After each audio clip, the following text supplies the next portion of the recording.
Mesdames et messieurs, bonsoir. Nous sommes le samedi 7 février 2026.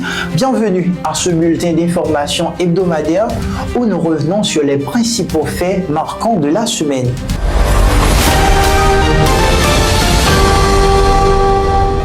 L'Organisation des Nations Unies dresse un bilan concernant l'usage de drones kamikazes par des forces de sécurité en Haïti.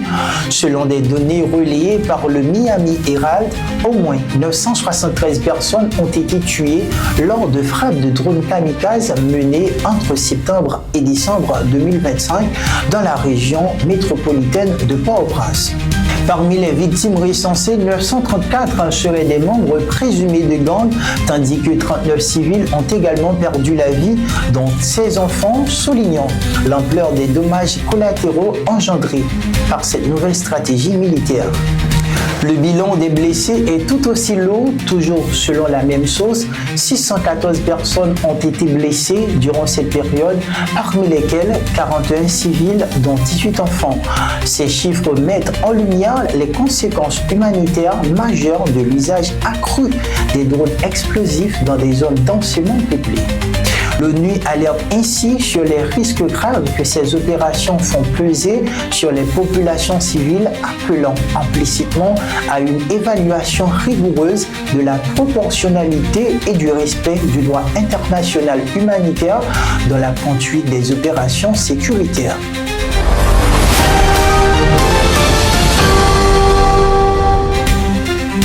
La situation des droits humains en Haïti continue de se détériorer selon un rapport du BUNI intégré des Nations Unies en Haïti publié le 30 janvier 2026. Près de 6 915 personnes ont été tuées et 2 708 blessées en 2025.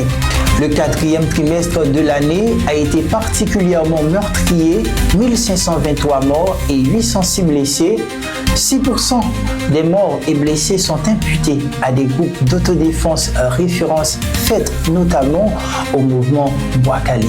Le rapport indique aussi que 62% des victimes ont été tuées ou blessées lors d'opérations des forces de l'ordre, parfois appuyées par des sociétés privées utilisant des drones, faisant 32 civils morts, dont 2 jeunes filles. Par ailleurs, 222 exécutions sommaires présumées par la police ont été recensées sur l'année, dont 58 au dernier trimestre. Le BINU note également que la violence sexuelle reste très préoccupante avec 301 victimes recensées au dernier trimestre, majoritairement des femmes et des filles.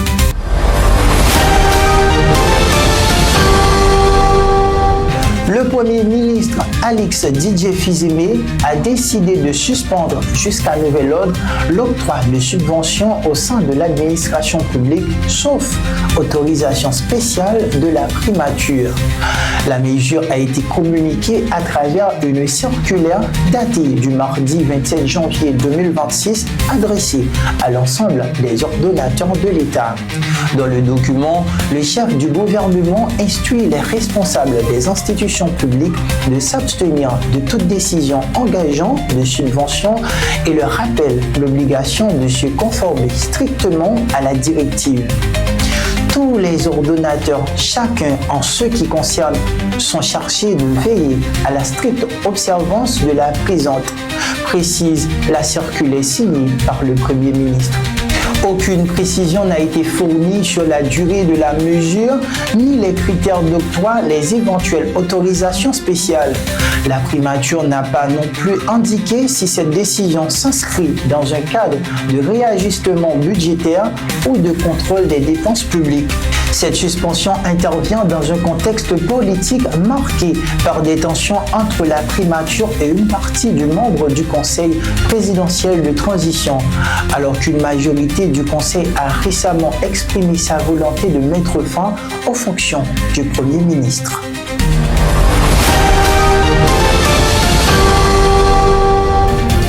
La commune de Kinskov a été durement frappée par l'insécurité au cours des 12 derniers mois. Entre le 27 janvier 2025 et le 27 janvier 2026, plus de 450 personnes ont été tuées selon un bilan partiel présenté par l'agent exécutif intérimaire Massillon Jean lors de sa participation à l'émission Panel Magique sur Magic 9 ce mardi 27 janvier 2026.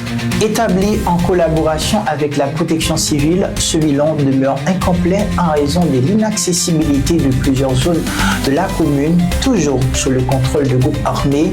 Il y a des sections où ni les ASEC ni les CASEC ne peuvent se rendre jusqu'à présent, a indiqué Massillon Jean, évoquant les difficultés liées à la collecte d'informations sur l'ensemble du territoire communal. Outre les pertes en vie humaine, les violences ont entraîné la destruction de nombreuses habitations et des attaques répétées contre les plantations agricoles ainsi que les bétails. Ces exactions ont accentué la précarité économique des populations locales, notamment dans les zones rurales et enclavées. Si le centre-ville de Kinskov connaît actuellement un relatif retour au calme, permettant la reprise partielle des activités, l'insécurité reste persistante dans plusieurs localités éloignées. Cette situation empêche non seulement une évaluation exhaustive des dégâts, mais complique également la mise en œuvre des réponses humanitaires et sécuritaires adaptées.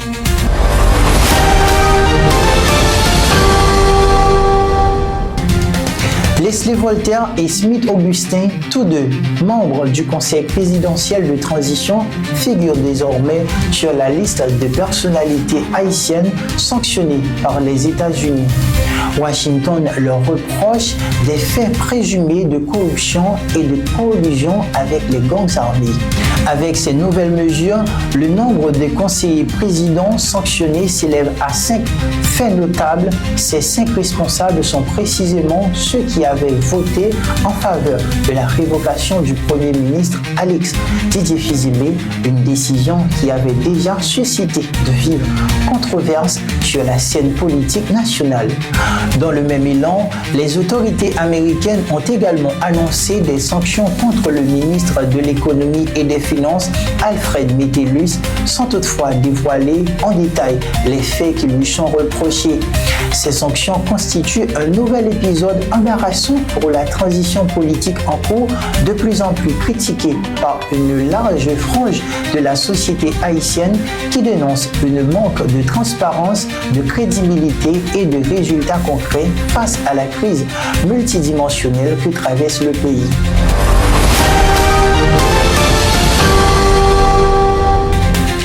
Lors d'une visite à l'aéroport de Miami le 31 janvier 2026, la secrétaire américaine à la sécurité intérieure, Kristi Noem, a rappelé que le statut de protection temporaire accordé aux Haïtiens expira le 3 février et n'a jamais été conçu comme un programme permanent. Elle a exhorté les bénéficiaires à explorer d'autres voies légales pour rester aux États-Unis et averti que ceux qui ne régulariseront pas leur situation pourraient être rapatriés. Le département de la sécurité intérieure et le département d'État fournissent les informations nécessaires pour les démarches. Cette annonce crée de l'inquiétude au sein de la communauté haïtienne, certains estimant que les alternatives restent floues. Par ailleurs, la commissaire de Miami, Christine King, a demandé au Congrès de prolonger le TPS, appelant à la compassion pour les familles concernées.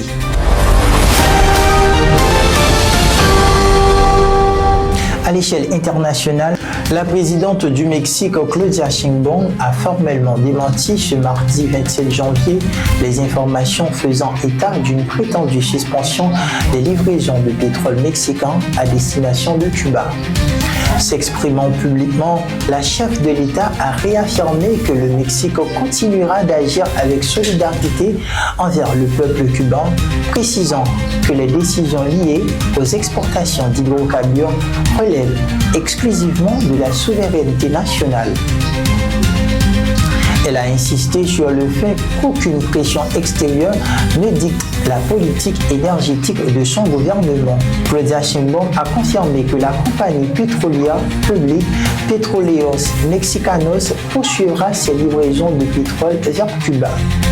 Elle a rappelé que la décision de vendre ou de fournir du pétrole à des fins humanitaires s'inscrit dans une pratique ancienne et constante de coopération entre les deux pays. Cette mise au point intervient dans un contexte de grave crise énergétique à Cuba, accentuée par la diminution de ses approvisionnements traditionnels. Face à cette situation, le Mexique a choisi de maintenir son soutien énergétique afin d'atténuer les conséquences de la pénurie sur la population cubaine. La présidente mexicaine a souligné que son pays a toujours maintenu des relations avec Cuba, quels que soient les changements politiques, estimant que les effets des embargos et des sanctions pèsent avant tout sur les populations civiles.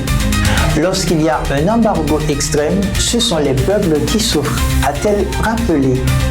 Malgré les menaces et les pressions internationales, Claudia Sheinbaum a réaffirmé la détermination du Mexique à maintenir les livraisons de pétrole à Cuba, qualifiant cette décision d'acte de souveraineté et de solidarité fondée sur des considérations strictement humanitaires.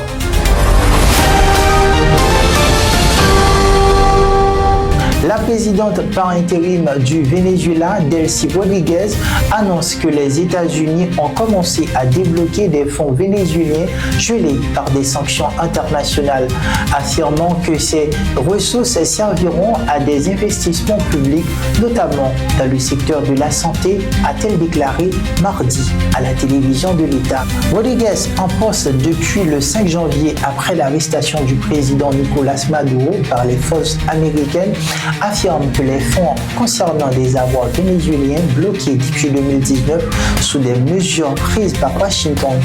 Elle n'a pas précisé le montant des ressources libérées. Nous sommes en train de débloquer des ressources du Venezuela qui appartient au peuple vénézuélien, a-t-elle déclaré, ajoutant que ces fonds permettront d'investir dans l'équipement des hôpitaux et d'acheter du matériel aux États-Unis et à l'étranger. Delcy Rodríguez a également affirmé avoir établi avec l'administration américaine des canaux de communication respectueux et courtois, notamment avec le président des États-Unis, Donald Trump, et le secrétaire d'État, Marco Rubio, dans le cadre de la mise en place d'un agenda de travail bilatéral. Les sanctions imposées depuis 2019 visant à isoler économiquement le Venezuela sous la présidence de Maduro, qui avait estimé en 2022 que les fonds gelés s'élevaient à environ 30 milliards de dollars.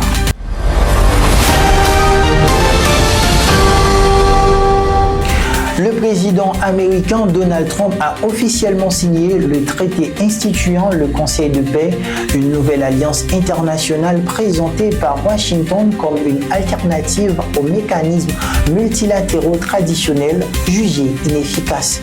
La signature a réuni un nombre limité de pays, parmi lesquels figurent notamment la Hongrie, l'Argentine, l'Indonésie ainsi que plusieurs pays alliés arabes. Selon les premières informations disponibles, ce Conseil de paix a pour objectif de renforcer la coopération politique, sécuritaire et diplomatique entre les États partageant une vision commune de la souveraineté nationale et de la prévention des conflits régionaux. C'est ainsi que s'achève notre bulletin pour cette semaine. Nous vous donnons rendez-vous à la 8e. D'ici là, prenez soin de vous.